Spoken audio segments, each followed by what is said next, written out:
আসসালামু আলাইকুম।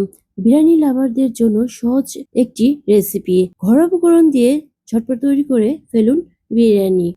প্রথমে একটি বলে ছোট ছোট পিস করা গরু মাংস নেব। এরপর দিয়ে দেব পেঁয়াজ কুচি, আদা রসুন বাটা, দিয়ে দেব মরিচের গুঁড়া।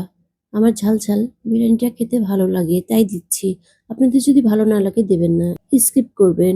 দিয়ে দিলাম সামান্য হলুদের গুঁড়া, বিরিয়ানি মশলা,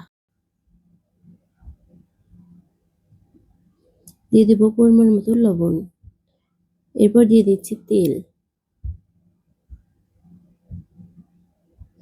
দিয়ে দেব সয়া সস, এরপর দিয়ে দিচ্ছি টক দই।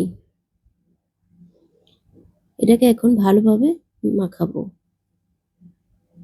এখন রেস্টে রেখে দেবো 20 মিনিটের জন্য। একটি কড়াইতে দিয়ে দিচ্ছি পরিমাণ মতো তেল, তেজপাতা, স্টার মশলা, দারচিনি দিয়ে দিচ্ছি, দিয়ে দেবো কোচানো পেঁয়াজ, লবঙ্গ, এলাচ, নাড়াচাড়া দিয়ে দেবো আদা রসুন বাটা। মাখানো গরুর মাংসটা দিয়ে দেবো।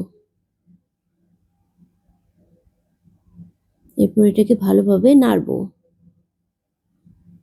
এরপর দিয়ে দিচ্ছি একটা কাঁচামরিচ। কাঁচামরিচ দিলে ফ্লেভারটা ভালো আসবে। এটাকে ঢাকনা দিয়ে ঢেকে রেখে দেব। লো আঁচে দিয়ে রেখেছিলাম, সেদ্ধ হয়ে গেছে। এখন একটি পাতিলে দিয়ে দিচ্ছি তেল, এর মধ্যে দিয়ে দিচ্ছি পেঁয়াজ কুচি। পেঁয়াজটা ব্রেস্তা করব আমি। দেখেন হয়ে গেছে ব্রেস্তা।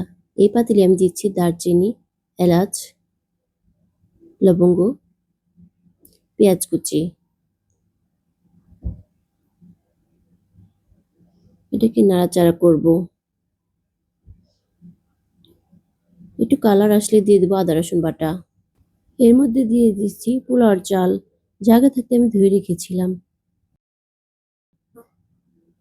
স্বাদ অনুযায়ী লবণ। এরপর দিয়ে দেবো পরিমাণ মতো পানি। আমি হাফ কেজি চাল নিয়েছি, দিয়ে দিচ্ছি 1 কেজি পানি। এরপর দিয়ে দিব কষানো সেই মাংসটা, দিয়ে দেব আলু পকোড়া, নাড়াচাড়া করে দিয়ে দিচ্ছি কাঁচা মরিচ। এখন ঢাকনা দিয়ে দমে বসিয়ে রাখবো কিছুক্ষণ। হয়ে গেল আমাদের বিরিয়ানি। দেখেন কতটা লোভনীয় হয়েছে। এরপর দিয়ে দিচ্ছি সেই বেরেস্তাটা। যদি ভিডিওটা ভালো লাগে লাইক, কমেন্ট, শেয়ার করবেন এবং সাবস্ক্রাইবটা করে দেবেন। এটা হচ্ছে ফাইনাল লুক।